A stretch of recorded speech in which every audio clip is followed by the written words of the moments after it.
3 jours après, il y eut des noces à Cana en Galilée. La mère de Jésus était là, et Jésus fut aussi invité aux noces avec ses disciples. Le vin ayant manqué, la mère de Jésus lui dit, ils n'ont plus de vin.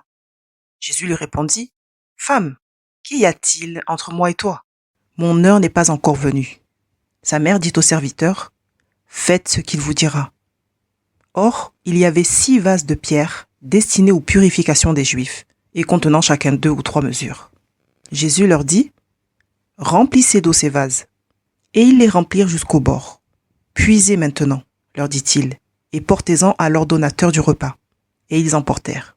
Quand l'ordonnateur du repas eut goûté l'eau changée en vin, ne sachant d'où venait ce vin, tandis que les serviteurs qui avaient puisé l'eau le savaient bien, il appela l'époux et lui dit, Tout homme sert d'abord le bon vin, puis le moins bon après qu'on s'est enivré.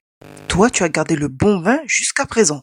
Tel fut à Cana, en Galilée, le premier des miracles que fit Jésus. Il manifesta sa gloire et ses disciples crurent en lui. Alors, pour bien comprendre ce passage des Écritures, nous devons premièrement étudier quelques points essentiels. Premièrement, que s'est-il passé quelques jours avant les noces? Deuxièmement, pourquoi Marie s'adresse-t-elle à Jésus pour ce problème de vin? Troisièmement, pourquoi Jésus répond-il de cette façon à Marie? Quatrièmement, pourquoi s'agit-il de vin dans ce récit? Pourquoi pas de pain? Pourquoi pas autre nourriture ou autre boisson? Cinquièmement, pourquoi l'utilisation des vases? Et c'est en étudiant ces 5 points essentiels que nous pouvons véritablement comprendre le sens de ce récit des noces de Cana. Alors, premièrement, que s'est-il passé quelques jours avant les noces de Cana? Nous apprenons que Jean a dû subir un interrogatoire afin de justifier sa légitimité en tant que prédicateur dans le désert, mais surtout, les pharisiens voulaient absolument savoir s'il était le Messie d'Israël. Et nous lisons que Jean a répondu qu'il était la voix de celui qui crie dans le désert, en précisant que c'était une prophétie d'Ésaïe, qu'ils connaissaient tous très bien d'ailleurs. Ensuite, nous lisons que le lendemain de cet interrogatoire, Jésus est venu vers Jean. Et Jean a déclaré en voyant Jésus, « Voici l'agneau de Dieu qui ôte le péché du monde. » Nous apprenons que Jean a expliqué que la seule raison pour laquelle il a baptisé d'eau les gens, c'était pour que le Fils de Dieu soit manifesté à Israël. Parce qu'il fallait que les choses se déroulent ainsi. Ensuite, nous apprenons que le lendemain de cette déclaration, Jean déclare à nouveau devant 2 de ses disciples, « Voici l'agneau de Dieu. » Et nous lisons que ces 2 disciples l'ont laissé à ce moment pour suivre Jésus ce jour uniquement, pour rester avec lui. Par la suite, nous apprenons que l'un des 2 disciples de Jean se prénomme André et qu'il était l'un des 2 qui avait suivi Jésus. Et nous lisons qu'André est allé trouver son frère, Simon-Pierre, en lui disant « Nous avons trouvé le Messie », ce qui signifie Christ, ou ce qui correspond à Christ. Et c'est André qui a conduit son frère Simon-Pierre vers Jésus, et c'est aussi ce jour-là que Jésus a décidé que Simon-Pierre serait appelé Céphas, Pierre. Ensuite, nous apprenons que le lendemain, Jésus rencontra Philippe et lui demande de le suivre. Jésus a appelé Philippe. Il l'a choisi pour qu'il devienne son disciple. Nous lisons que Philippe a annoncé la bonne nouvelle à une autre personne, du nom de Nathanaël, en lui disant qu'une grande prophétie s'est accomplie, c'est-à-dire que le Christ est là. Ce dont les prophètes ont parlé, il dit clairement à Nathanaël, « Nous avons trouvé celui de qui Moïse a écrit dans la loi et dont les prophètes ont parlé, Jésus de Nazareth, fils de Joseph. » Et pour finir, nous lisons que Philippe a emmené Nathanaël vers Jésus, qui a manifesté sa puissance par une révélation au sujet du cœur de Nathanaël en disant « Voici vraiment un Israélite dans lequel il n'y a point de fraude. » Ensuite, Jésus ajoute « Avant que Philippe t'appelât, quand tu étais sous le figuier, je t'ai vu. » Ce sont ces 2 paroles de connaissance qui ont convaincu Nathanaël de l'identité de Jésus. Et c'est la raison pour laquelle il a déclaré « Rabbi, tu es le Fils de Dieu, le roi d'Israël. » Ici, nous pouvons constater 2 types de croyants. Les croyants sceptiques et les croyants convaincus.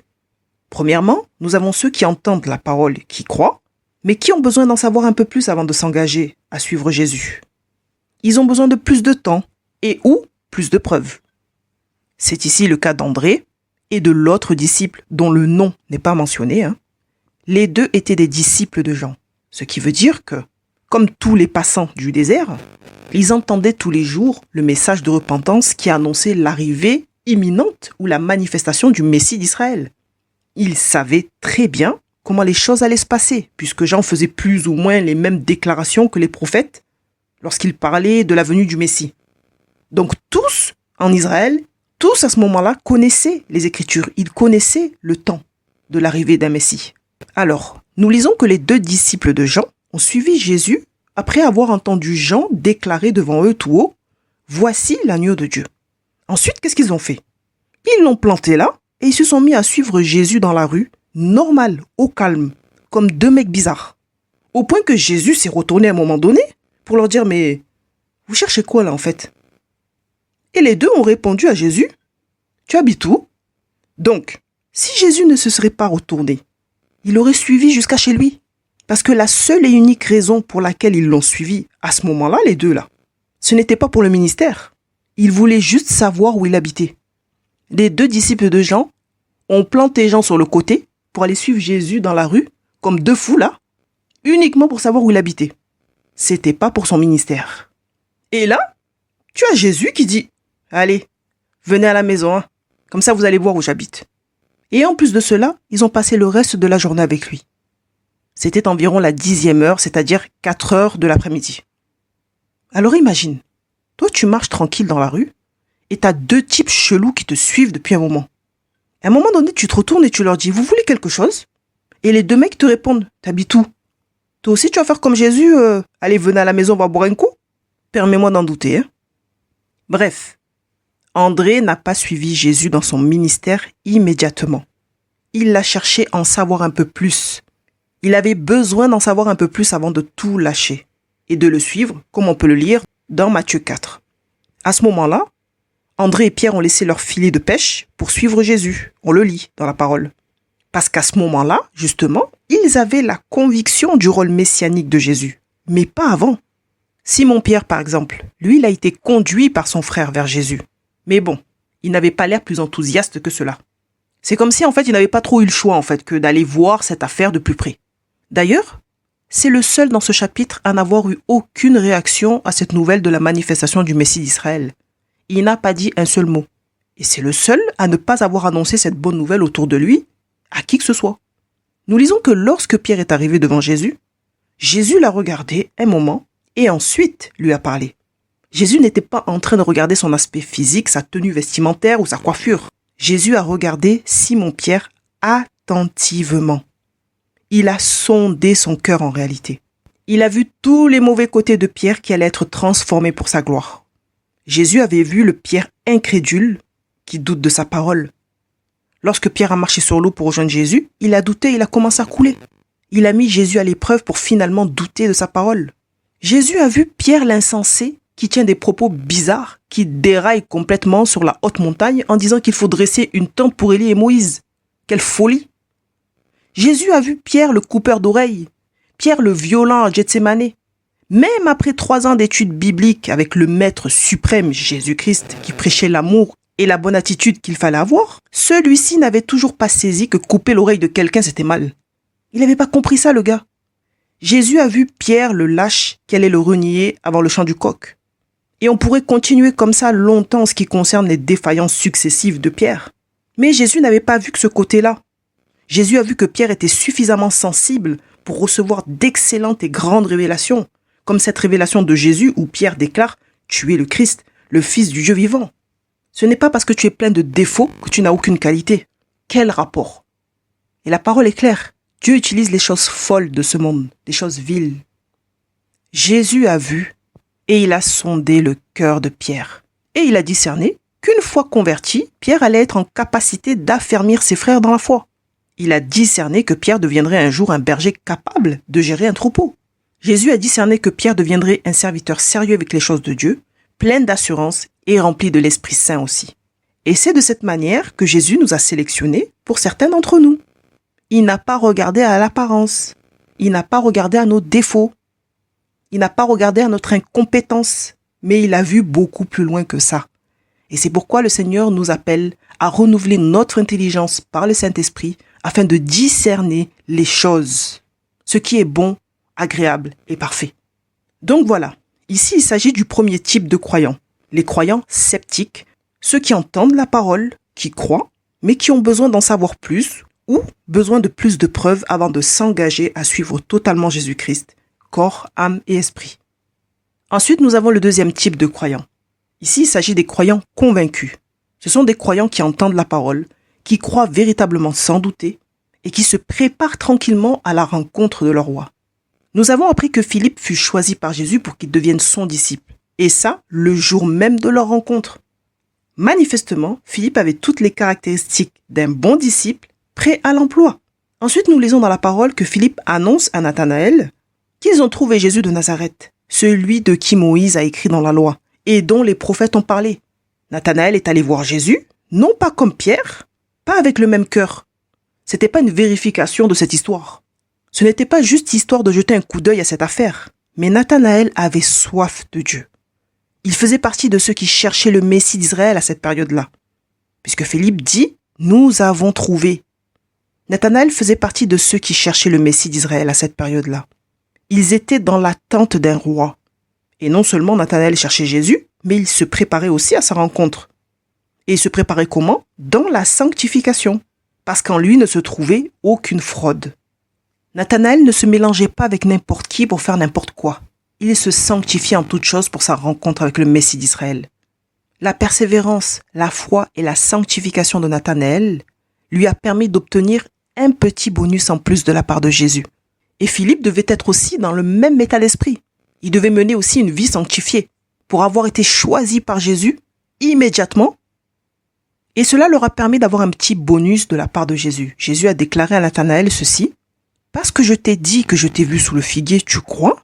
Alors, tu verras de plus grandes choses que celles-ci. » Mais quelle déclaration! Ensuite, Jésus ajoute: « En vérité, vous verrez désormais le ciel ouvert et les anges de Dieu monter et descendre sur le Fils de l'homme. » Mon ami, mais quel bonus! Mais quel bonus! C'est Dieu qui est en train de parler. Quelle grâce d'avoir reçu une bénédiction pareille de la bouche du roi des rois. Mais quelle grâce! Donc voilà. Ce que nous devons comprendre en réalité, c'est que quelques jours avant les noces de Cana, il fallait obligatoirement que Jésus soit reconnu publiquement pour être légitime officiellement. Premièrement, en passant par son baptême, où là, plus légitime que ça, on ne peut pas faire plus, où c'est Dieu qui déclare « Celui-ci est mon fils bien-aimé ». Puis, il y a eu la déclaration concernant son rôle messianique. Jésus devait être révélé dans une certaine mesure, puisque son heure n'était pas encore arrivée. C'est la raison pour laquelle il dit à Jean-Baptiste, au moment du baptême, il dit « Laisse faire maintenant ». Parce qu'il est convenable que nous accomplissions ainsi tout ce qui est juste. C'était juste que Jésus passe par le baptême entre les mains de Jean. C'était juste que Dieu confirme que Jésus était bien son fils. C'était juste que l'Esprit de Dieu descende comme une colombe sur Jésus. Il fallait que les choses se passent ainsi. Donc, quelques jours avant les noces, nous lisons que Jean a subi un interrogatoire de la part des sacrificateurs et des Lévites, que le lendemain de son interrogatoire, Jésus est venu vers lui, et que Jean a fait cette déclaration pour la première fois, « Voici l'agneau de Dieu qui ôte le péché du monde ». Nous lisons que le lendemain de cette rencontre, Jean était avec ses deux disciples, André et le sans-nom là, et il déclare devant eux à nouveau « Voici l'agneau de Dieu », au moment où Jésus passait. Ensuite, nous lisons qu'André a déclaré à son frère Simon-Pierre « Nous avons trouvé le Messie », ce qui signifie Christ. Ensuite, nous lisons que le lendemain, Jésus choisit Philippe, et Philippe déclare à Nathanaël « Nous avons trouvé celui de qui Moïse a écrit dans la loi et dont les prophètes ont parlé, Jésus de Nazareth, fils de Joseph. » Et pour finir, Nathanaël déclare « Rabbi, tu es le Fils de Dieu, le roi d'Israël. » Donc il a fallu 5 déclarations publiques pour officialiser le ministère de Jésus et son rôle messianique. Il a été déclaré en tant qu'agneau de Dieu qui ôte le péché du monde, sauveur du monde. Il a été déclaré en tant qu'agneau de Dieu, sacrifice parfait, en tant que Messie et en tant que roi d'Israël. Et c'est ça qui s'est réellement produit quelques jours avant les noces. Deuxièmement, pourquoi Marie s'adresse-t-elle à Jésus pour ce problème de vin aux noces? Est-ce que Jésus était wedding planner? Non, il était charpentier. Est-ce que les invités devaient-ils à tour de rôle aller chercher du vin durant les noces? Non, évidemment. Qui invite des gens pour aller leur dire d'aller faire les courses pendant la fête? Personne. Est-ce que Jésus était l'ordonnateur du repas? Non plus. Alors pour quelle raison Marie s'adresse-t-elle à Jésus? En fait, dans la Bible, il n'y a aucune réponse claire et nette. Mais, toutefois, en étudiant un peu les textes, on peut très vite comprendre pourquoi c'est à Jésus qu'elle a demandé de l'aide. Marie a toujours su que son enfant, cet enfant-là, du moins, était spécial. Nous supposons qu'elle a dû s'en rendre compte à la conception même, ou un peu avant même d'ailleurs, au moment où l'ange Gabriel a débarqué en grande pompe devant sa face pour lui annoncer qu'elle porterait un enfant divin et qu'elle serait enceinte et par la vertu du Saint-Esprit. Je crois qu'à partir de là, elle a dû quand même se poser des questions. Elle a dû comprendre que cet enfant-là allait être très spécial. Elle a dû comprendre que son enfant était très spécial quand l'ange lui a dit que son enfant serait appelé Fils du Très-Haut et que le Seigneur Dieu lui donnerait le trône de David, qu'il régnerait sur la maison de Jacob et que son règne n'aurait pas de fin. J'imagine que là, elle a dû se dire « Ah, il est un peu spécial quand même le petit là ». Ensuite, Marie a dû bien comprendre que son enfant était particulier lorsqu'elle est allée visiter Élisabeth et qui était enceinte de Jean-Baptiste et que le bébé JB dans le ventre de sa mère a tressailli soudainement en sa présence. Marie a bien compris que son bébé était spécial après toutes les louanges qui sont sorties de la bouche d'Élisabeth. Marie a bien compris que son enfant était spécial lorsque les bergers lui ont raconté leur rencontre avec un ange qui leur a parlé de la naissance du Sauveur et qu'une multitude de l'armée céleste s'est jointe à l'ange pour louer Dieu après cette annonce. La Bible nous précise que Marie gardait toutes ces choses et les repassait dans son cœur. Nous apprenons que Marie était quelqu'un qui gardait ce qu'elle avait reçu, qui gardait les instructions, qui gardait la connaissance. Elle gardait dans son cœur les choses de Dieu, tout simplement. Marie avait compris que son enfant n'était pas comme tous les autres. Lorsqu'elle et son mari Joseph sont allés présenter leur bébé au temple et qu'un homme du nom de Siméon, homme pieux et juste, a pris le bébé dans ses bras et a déclaré à haute voix qu'il avait vu le salut, la lumière pour éclairer les nations et la gloire d'Israël. Est-ce qu'il y a quelqu'un qui a déjà pris ton gosse dans les bras pour dire « Tiens, j'ai vu le salut, la lumière de la France, la lumière du monde, la gloire de l'univers ». Qui a déjà fait ça avec un de tes gosses? Un de tes bébés que tu as mis au monde? Il n'y a personne qui a déjà fait ça avec tes enfants. Marie, elle l'a vécu. Et Siméon, en plus de ça, il a dit à Marie que l'enfant était destiné à amener la chute et le relèvement de plusieurs en Israël et qu'il sera un signe qui provoquera la contradiction. T'as déjà entendu quelqu'un dire ça à un parent? Ton enfant amènera la chute et le relèvement de plusieurs en France. Donc, Marie avait compris que son enfant était spécial. En le voyant grandir, la Bible dit rempli de sagesse, et en voyant la grâce de Dieu sur lui. Elle avait compris, Marie, qu'il était très spécial, qu'il avait des capacités surnaturelles. Marie avait compris aussi que Jésus était spécial lorsqu'à l'âge de 12 ans, elle et Joseph le retrouvaient assis dans le temple, tranquille, au milieu des docteurs de la loi, qui eux étaient frappés de son intelligence et des réponses qu'il donnait. Joseph et Marie, à ce moment-là, ils n'avaient pas trop compris ce que Jésus voulait leur dire en disant « Mais pourquoi me cherchez-vous? Ne savez-vous pas que je dois m'occuper des affaires de mon Père ?» Ils n'avaient pas trop compris cette réponse-là. Ils savaient que Jésus était particulier, mais cette réponse-là les a dépassés complètement. Jésus, voyant que ses parents n'avaient absolument rien compris à sa réponse, il s'est soumis. Parce qu'il était comme ça, obéissant. Il s'est soumis à ses parents. Et là encore, la Bible nous dit que Marie gardait toutes ces choses en son cœur. Donc, tous ces éléments-là nous permettent de penser que Marie n'était pas vraiment surprise, en entendant des personnes comme Jean-Baptiste, André, Philippe, Nathanaël ou d'autres personnes, déclarer ouvertement que Jésus était l'agneau de Dieu, le Messie d'Israël, celui qui ôte le péché du monde. Disons qu'elle en avait une petite idée. Ça n'a fait que confirmer ce qu'elle savait déjà. Marie n'était pas complètement stupide, loin de là. Elle a été choisie par Dieu lui-même, soigneusement sélectionnée pour porter le salut. Dieu n'a pas choisi une prostituée. Il n'a pas mis son fils unique dans les entrailles d'une prostituée. Il n'a pas choisi une jeune fille bête comme ses pieds. Il n'a pas choisi une jeune fille avec un mauvais cœur non plus. Il n'a pas choisi quelqu'un, une jeune fille négligente. Non. Il a choisi une jeune fille au cœur pur, une vierge intelligente, ayant déjà en elle l'instinct maternel et toutes les compétences requises pour élever cet enfant divin. Pour élever un roi, tout simplement, en fait, l'agneau parfait de Dieu. Et nous apprenons que tous les agneaux donnés en sacrifice au temple étaient sans défaut. Jésus étant l'agneau parfait de Dieu, il ne pouvait pas tomber d'un arbre n'importe comment, ou d'un toit en jouant, et se retrouver avec une jambe en moins, ou un œil crevé par exemple. Donc Marie devait vraiment très bien veiller sur Jésus, puisque finalement, il est allé jusqu'à la croix du calvaire sans défaut physique et sans péché. Donc elle a fait son job comme il fallait. Elle l'a bien éduqué, elle a bien fait grandir et elle a bien veillé sur lui. Donc tous ces éléments-là nous permettent de comprendre pourquoi Marie s'est adressée à son fils Jésus pour ce problème de vin. Elle savait qu'il était de nature divine, avec des capacités spéciales venant directement du ciel de Dieu. Donc ce problème de vin qui mettait les jeunes mariés dans l'embarras véritablement, nécessitait l'intervention d'un sauveur pour ôter la honte du couple dans cette situation. Et Marie savait que Jésus pouvait faire des miracles. Elle ne faisait pas appel à son fils Jésus à ce moment-là, l'homme, mais à sa nature divine. Sa nature divine de fils de Dieu, tout simplement. Troisièmement, pourquoi Jésus a-t-il répondu à sa mère « Femme, qu'y a-t-il entre toi et moi ?» Jésus était-il malpoli? Non. Était-il insolent? Non. Il a bien été éduqué par son père et sa mère.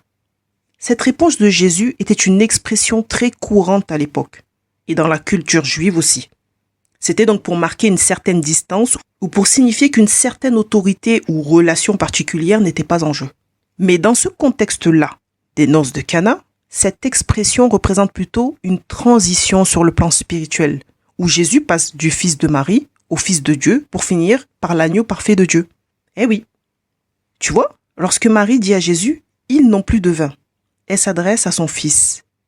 Elle s'adresse à son fils, oui, mais elle s'adresse à la nature divine de son fils. Et lorsque Jésus répond à sa mère « Femme, qu'y a-t-il entre moi et toi ?» c'est le Fils de Dieu qui répond là, et non le fils de Marie.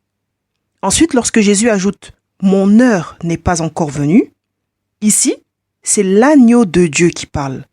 Il indique un changement de rôle à venir lorsque l'heure sera venue. Parce que lorsque l'heure sera venue, il agira en tant que sauveur du monde, mais pas aujourd'hui. Là, Marie ne voulait pas un sauveur du monde, elle voulait juste un sauveur de noces. Donc Jésus, lorsqu'il a répondu de cette manière devant sa mère et les serviteurs présents, qui étaient juste à côté, Jésus a reconnu, publiquement finalement, son identité divine et son rôle messianique. Qu'y a-t-il entre moi et toi? C'est une expression que nous retrouvons à plusieurs reprises dans la Bible. Et à chaque fois, il s'agit d'un contexte spirituel via un changement de rôle. Dans Matthieu 8, par exemple, lisons « Lorsqu'il fut arrivé sur l'autre rive, dans le pays des Gadaréniens, 2 démoniaques qui sortaient des tombeaux vinrent à sa rencontre. Ils étaient si dangereux que personne n'osait passer par là. Et voilà qu'ils se mirent à crier « Que nous veux-tu, Jésus, fils de Dieu? Es-tu venu ici pour nous tourmenter avant le temps fixé ?»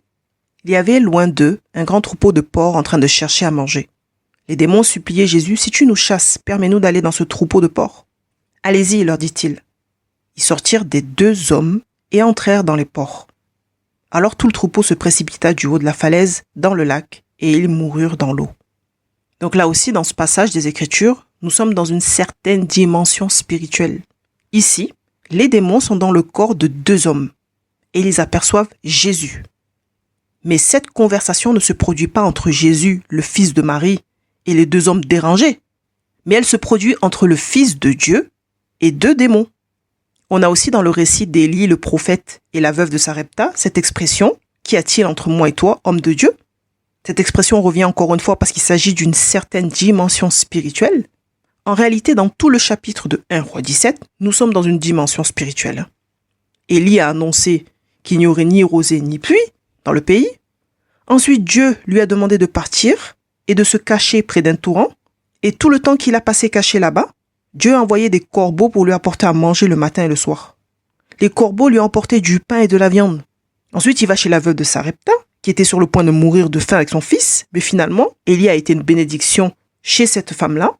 Il a prophétisé sur sa vie et la veuve n'a plus manqué de nourriture.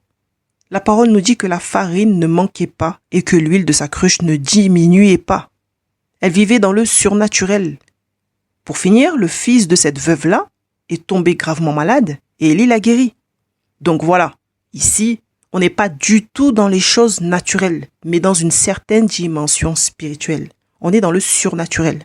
On peut aussi souligner que cette expression-là, qu'y a-t-il entre moi et toi, dans les 3 récits, elle intervient toujours avant le miracle ou avant la délivrance.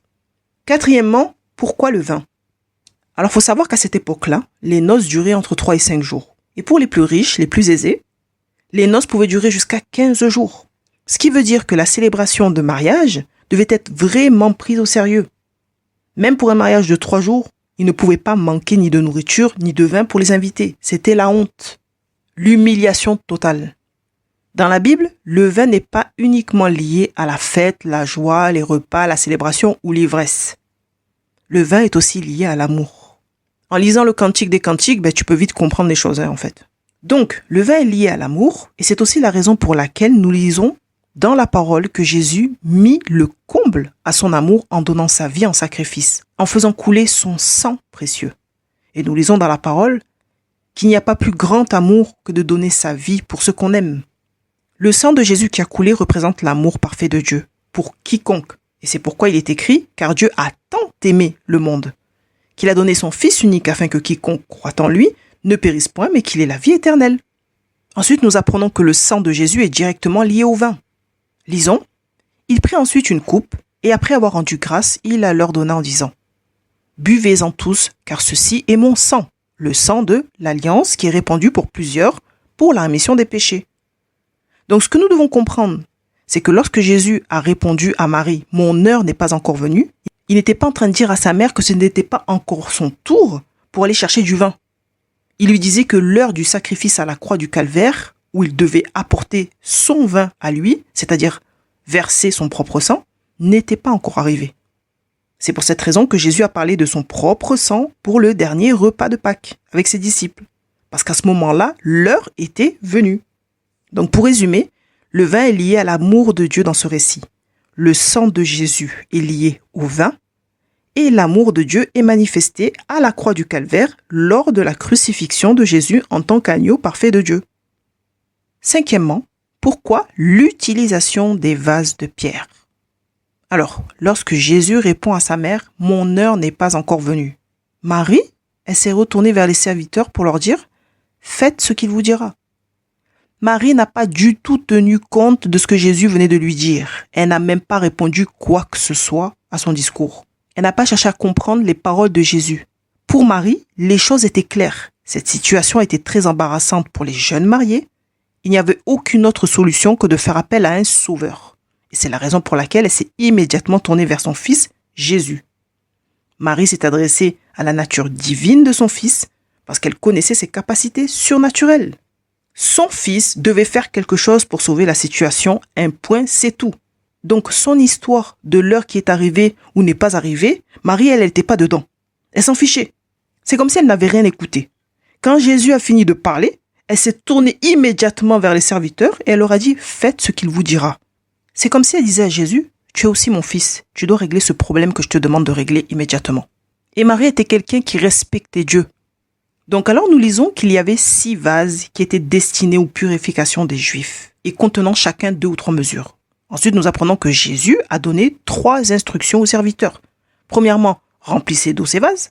Deuxièmement, puisez maintenant. Troisièmement, apportez-en à l'ordonnateur. Il faut savoir que le poids des vases était de 80 à 100 litres par vase, ce qui fait 480 litres à 600 litres à remplir. Ce qu'il faut comprendre, c'est qu'ici, l'ancienne alliance est représentée par l'eau. Et comme Jésus n'est pas venu abolir la loi, mais l'accomplir, c'est la raison pour laquelle, en étant dans la continuité, il transforma l'eau en vin. Un vin nouveau, un vin excellent, qui amène une nouvelle alliance, une alliance de joie, parce que Jésus est venu amener le salut, la délivrance. Et c'est dans cette nouvelle alliance que sortira l'épouse de Christ, l'Église. Et c'est la raison pour laquelle ce récit de l'eau changée en vin, il se passe le jour d'un mariage. Avec les capacités de Jésus et sachant qui il est, il aurait pu changer l'eau en vin n'importe où, dans n'importe quelle histoire. Ça aurait été la même puissance qu'il aurait manifestée. Mais Dieu voulait que cette histoire-là, ce miracle, aux noces de Cana, soit bien conservé, bien raconté, afin de nous faire comprendre son plan merveilleux, avec une vision prophétique du rachat de l'humanité par Jésus-Christ, l'agneau parfait de Dieu, qui devait verser son propre sang, son sang précieux, pour que son épouse, l'Église, se manifeste, ou plutôt qu'elle soit révélée. Donc, l'utilisation des 6 vases de pierre est une image prophétique du passage de l'ancienne alliance à la nouvelle alliance. Moïse a amené la loi de l'ancienne alliance en changeant l'eau en sang en Égypte, et Jésus a amené la nouvelle alliance en changeant l'eau en vin, qui est un miracle supérieur à celui de Moïse. Moïse a amené le jugement et Jésus a amené la grâce.